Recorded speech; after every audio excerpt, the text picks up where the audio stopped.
The gavel hit the wooden block, sharp as thunder in the quiet courtroom.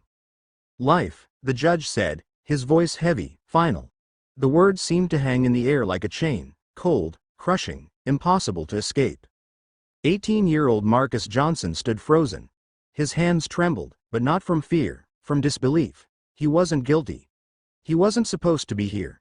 His whole life had been reduced to one word, delivered in a room full of strangers who didn't really know him. Behind him, his mother let out a soft cry. His younger sister buried her face into her hands.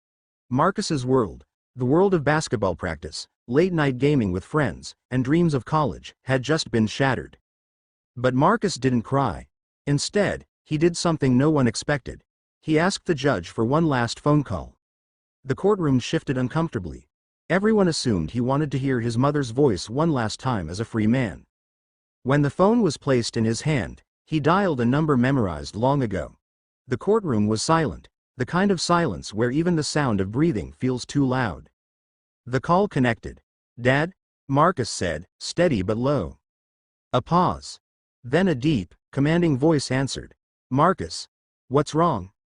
Every head in the courtroom turned as Marcus spoke the words that electrified the air. "They just gave me life, Dad." A hush fell. Whispers spread. Reporters' pens froze mid-scribble. The bailiff's eyes went wide. Because the voice on the other end of the line was not just a father. It belonged to the U.S. Attorney General of the United States. Within moments, chaos erupted.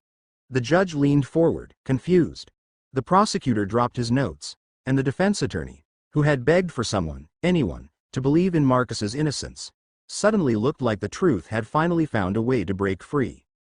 The voice on the phone turned sharp, controlled, undeniable. "Put me on speaker, son." Marcus's shaking fingers complied. The courtroom filled with the sound of authority, the kind that couldn't be ignored. "This is Attorney General Richard Johnson. My son has just informed me he's been sentenced to life. I need the full record of this trial immediately." No one spoke. Not the judge, not the jury, not even the spectators. For the first time that day, Marcus felt the weight shift. It was no longer just him against a system too big to fight. Now, the system itself was listening.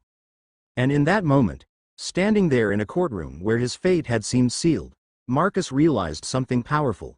Life wasn't just the word the judge had spoken. It was also what still pulsed in his chest, what still gave him hope. Because sometimes, justice arrives not in silence, but in a voice that refuses to be ignored.